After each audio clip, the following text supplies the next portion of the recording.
From DabbledooMusic, and I'm going to give you a quick overview of how our online resource works for primary schools here in Ireland, and particularly focus on our use of graphic notation and new types of animated graphic notation to encourage both performance and composition in the classroom. So we'll have a quick look at the website, a quick overview, and then I'll show you how the music notation and how our interactive resources work. So all of our resources are delivered to schools online. So this is for primary schools in Ireland. And one of the major factors over here was that there hadn't been a new music curriculum in quite a while, or music resources for schools. So we thought it was time to develop a new one. So this is all delivered online to schools all across the country. And it has all the content that is in the required in the primary school curriculum over here. So there's a combination of listening, composing and performing content for all the schools. So this is all provided online. So a major part of developing this was that the majority of primary school teachers aren't music specialists.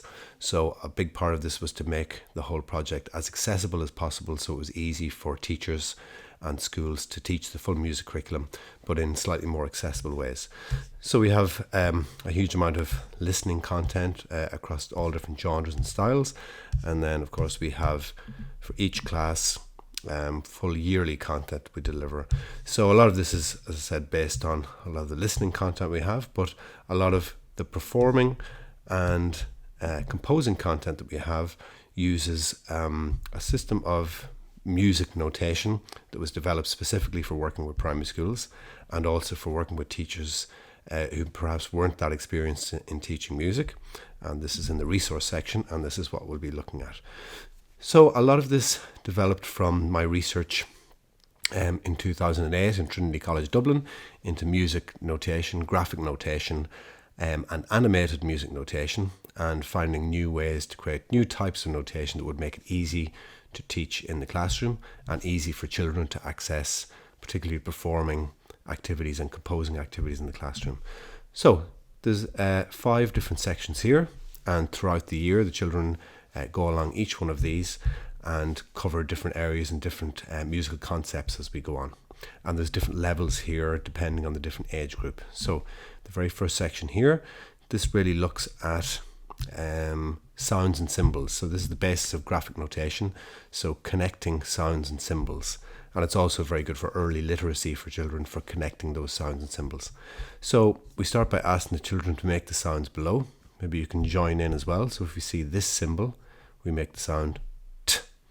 If we see this, we make the doorbell sound ding dong. And it moves to more we've got a pig, so the pig would make the sound. Then it moves to more abstract ideas, like a line starting low and going high. So doing that with our voices, it would be ooh. And the other way around, starting our voices high and going down low, it's boo. And a combination of the two, or going up and down, ooh. Then 3 dots, blup blup blup, or blup blup blup, or so these are abstract symbols that can be interpreted in different ways. So I suppose that's an important part as well when we get them composing using their own symbols and sound combinations, that they have the freedom to create their own sound symbol connections. So let's say we've made all these sounds with the class. The next stage is to look at these in sequences. So this is our introduction to, again, music literacy, but also to get them into the idea of composing using symbols and shapes. So I press play here, and we have to say, is it the top line, the middle line, or the bottom? So is it 1, 2, or 3? So here we go. Ding dong. Blip, blip, blip. And that was the top one here. So we go through a series of these, and then that leads them into activities, composition activities, where they're thinking of maybe a different theme. Say they could be thinking of sounds from a farm, and they think of all the different sounds you hear in a farm and create symbols for each one and put them into their own sequence.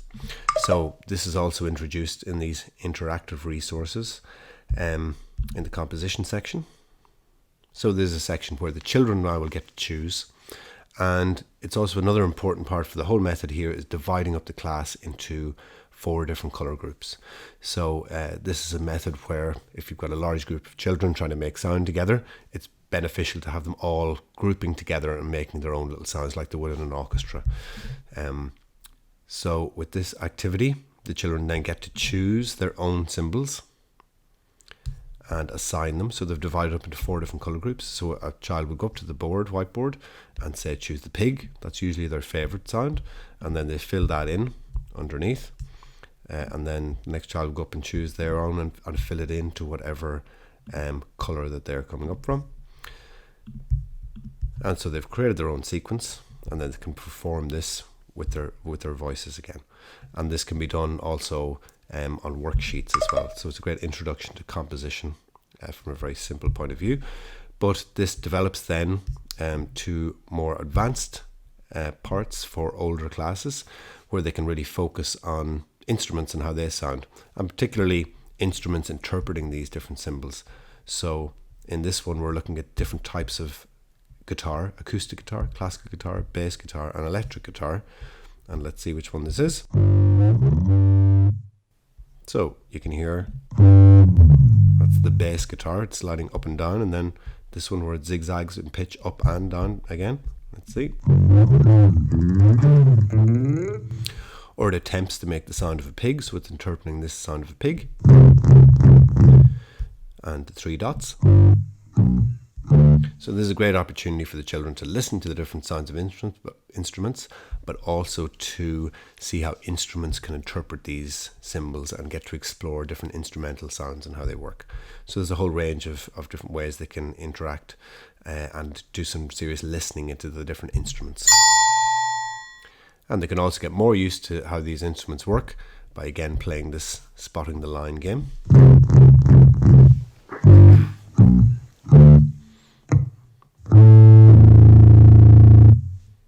And that would be the bottom one.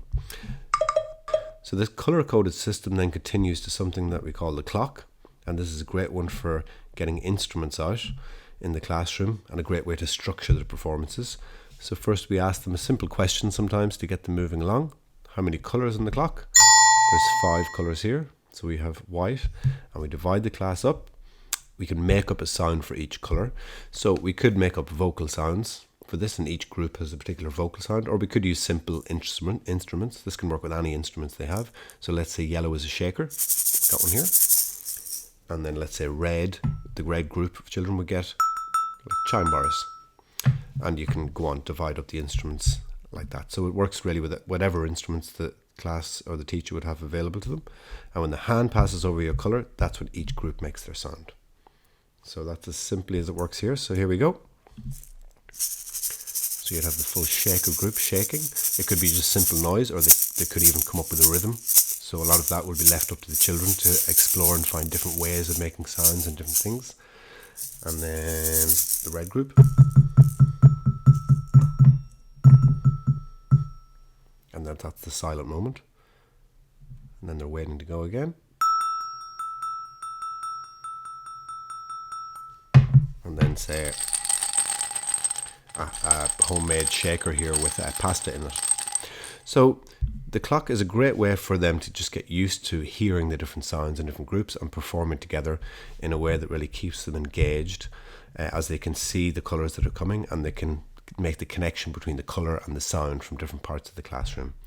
And as I said, this can work just with very simple sounds with younger children, but it can also work with older children who want to experiment more and use rhythms or pitch or explore different chords or different combinations of notes, and they can really work to be creative and find their own way and their own sound for each group. That's a simple version of the clock. The next version of the clock is one where we can actually compose as well, so we can start filling in the colours of the clock. So this version of the clock also has 2 layers, so we can have 2 sounds happening at the same time. So we could have the chime bars and the shakers at the same time, so they can work with different combinations and different textures of sounds. So this is also another part where the children can compose. They can come up to the front of the classroom and fill in the different colours.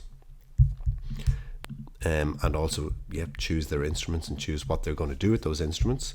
And they can choose the speed of the hand of the clock as it moves around and the amount of times the hand of the clock repeats and passes around. So we can also fill this in live as we're going along, which is a way they can be composing and arranging the piece as the piece is actually happening. And we can change the speed of the clock here. So the clock is an amazing way just to get great organization of a performance, but also leave loads of room for the children to be really creative and have loads of fun making up their own sounds. So there's another even version of the clock here that is 3 layers. So now we can have 3 different sounds or pitches or rhythms or whatever it is playing at the same time. And for the older classes and children, this gives them loads of options for interesting performances. The next section is Igor, and this introduces rhythm. So in this one, I'll do a quick example here. Now we build up slowly through each of these. So in the first level of this, we'd only be looking at S and T for the infant classes, younger classes, to make vocal sounds. But this is one that's aimed around the middle of 3rd class, where we can choose different symbols, add them in, and we can add them in and compose as we're going along.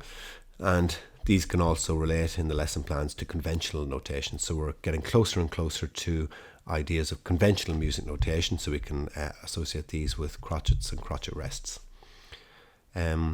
So we can click go here, and we have an octopus friend of ours that comes and keeps the pulse and counts along with us.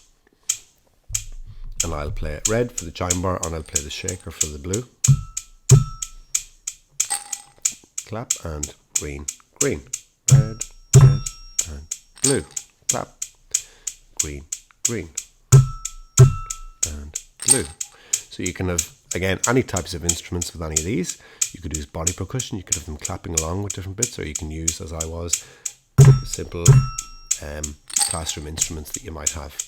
So the very first part of this will have the class playing along with Igor, and it's a great way for them to learn counting and kind of instill this idea of counting 4 beats and their sense of rhythm and counting and pulse at the same time. And then when they get used to it, Igor joins in. So we keep going with it. Clap, green, green. Clap, green, green. Clap, green, green. So you can play along with this as well. Clap and green, green. Green, green. So that's another one of the resources that develops, I said, pulse, rhythm, and learning to kind of count and perform together in a group as well. So we can perform as 4 different separate groups playing at the same time. So again, that levels up for the older classes, where they can have the option to compose their own, but this time around, as I said before, this would equate to crotchets, but we now have an option of 2 quavers here. So this is where we're getting closer to conventional notation, but through a simplified version of notation that's accessible for all the teachers and accessible for all the children in the class, regardless of their previous musical experience, but at the same time being challenging and something fun and new for children who might play instruments in the classroom.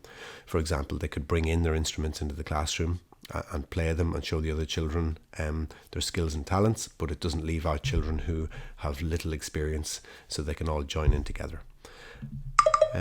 So that's the Igor section. The next section again gets closer to conventional music notation, and this is one where we have lines here. So we have in this one and we have do, re, mi, so we have the tonic solfa in here, and we have lines as instead of lines to represent the pitches. So this again is in linking with the curriculum here in Ireland, where we have we focus on 3 notes first and a simplified version of staff notation here. So in this version, Jazz Cat, I'll go back there for a sec, Jazz Cat will play the green parts, bum, bum, bum, and we'll all sing, la, la, la. Everyone can sing along with me. We'll sing all the blue bits and all the red bits. Usually in the class you divide up blue and red, but everyone can, or you can choose a colour and sing along. So there's a listening and we're counting, and we're developing our pitch as well. So here we go.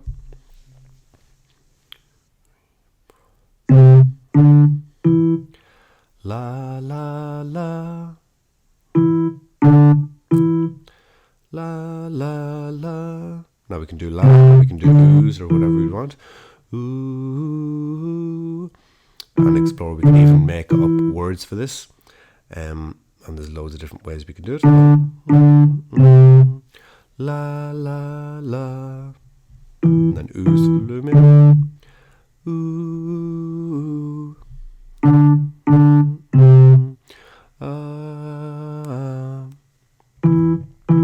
And so on. But let's stop it there because there's another version. These all come with a backing track. So Jazz Cat is our character here, and he plays a Casio keyboard instead of a Casio keyboard.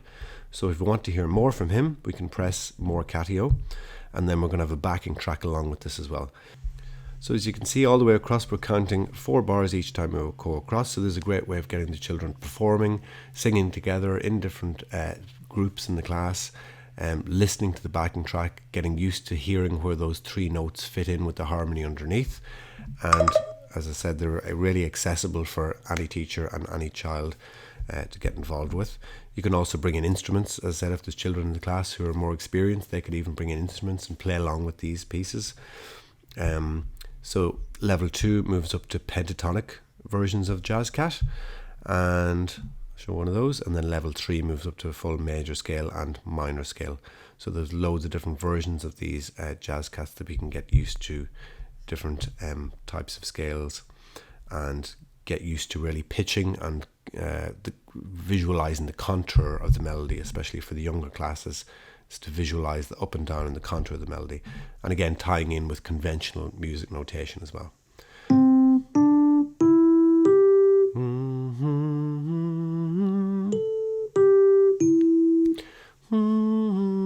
And we can turn on the backing tracks, whatever we want.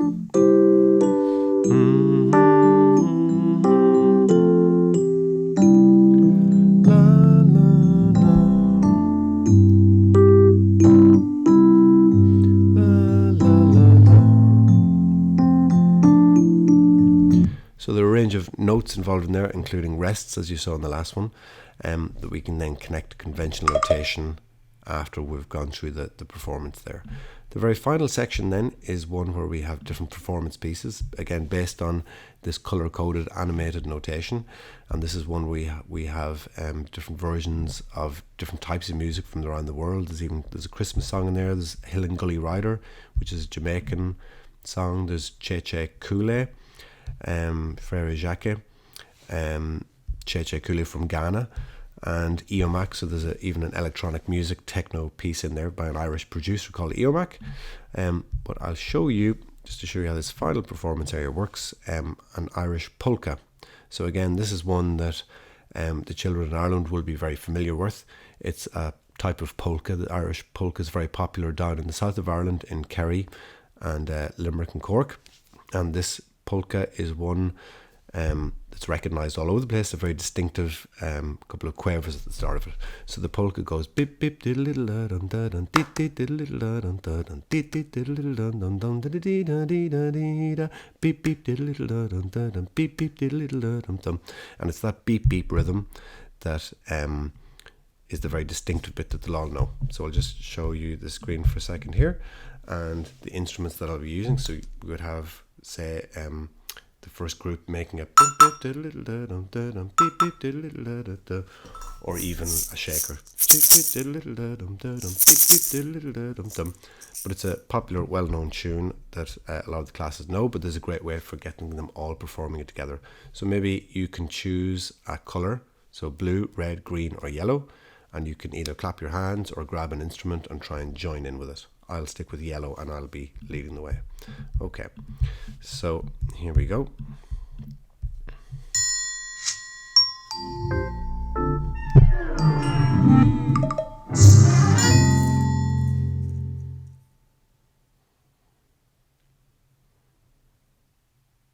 One, two, three, four.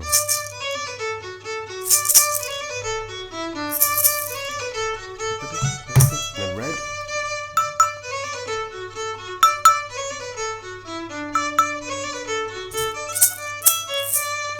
green, blue, green, blue, green, blue, green, blue, green, blue, green, blue, green, blue, and then yellow back in.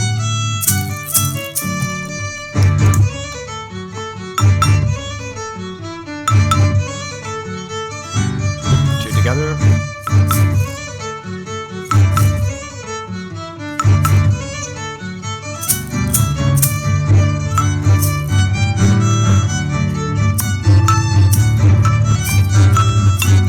Doubles up and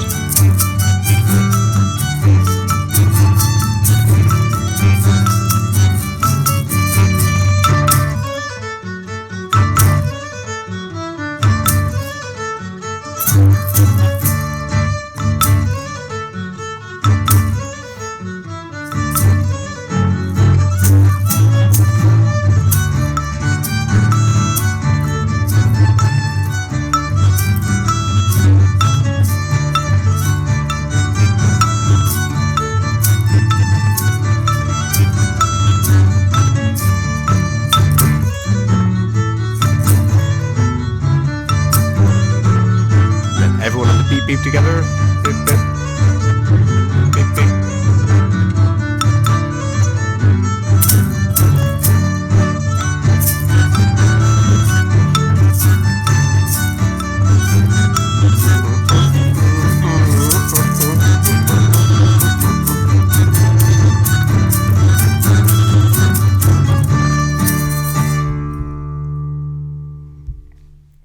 So that's a quick overview of the resources section of DabbledooMusic.